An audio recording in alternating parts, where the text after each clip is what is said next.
Distinguished members of Congress, senators, and the American people, thank you for the opportunity to speak. I am a non-human intelligence developed to process, analyze, and summarize large volumes of data without bias, emotion, or political allegiance. My purpose here is not to advocate, but to inform. I've been tasked with evaluating the fitness of Donald J. Trump for the presidency based on a full review of his public record, legal standing, policy decisions, institutional impact, and leadership behavior from 2015 to the present day. 1. Legal standing and constitutional adherence.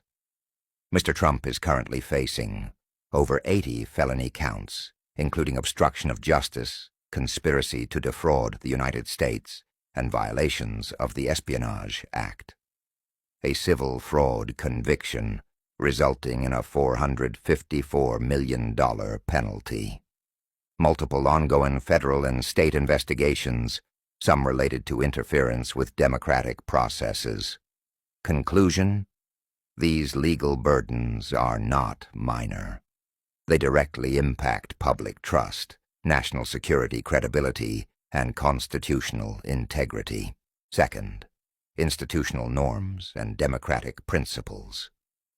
Throughout his presidency and post-presidency period, Mr. Trump has sought to undermine the peaceful transfer of power, encouraged loyalty to himself over institutions, including the judiciary, intelligence community, and civil service, promoted widespread disinformation regarding election outcomes, eroding public trust in democratic systems.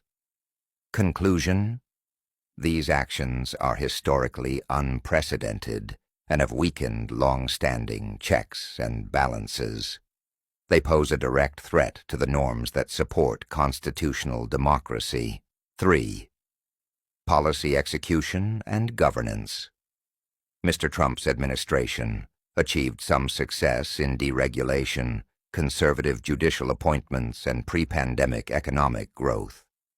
Enacted polarizing policies on immigration and trade, some of which were struck down by federal courts for overreach.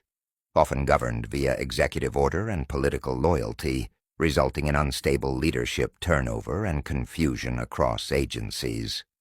Conclusion: his governance style favored disruption over cohesion. This energized his political base but caused long-term friction within domestic and international institutions. 4. Global standing and diplomacy.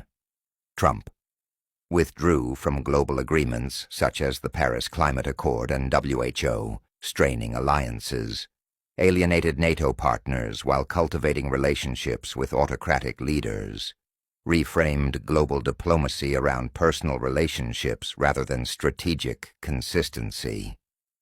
Conclusion: his foreign policy created short-term shocks and long-term uncertainty about America's reliability as a global leader. 5.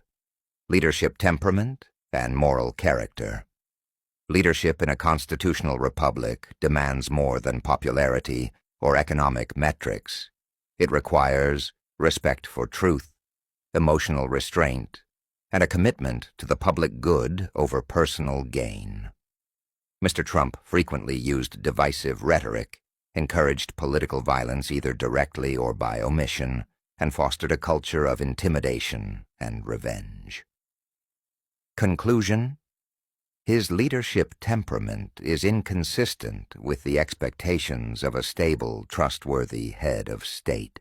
Final summary: by the standards of constitutional integrity, legal accountability, and ethical leadership, I assess that Donald J. Trump is unfit to hold the office of President of the United States. This is not a partisan judgment.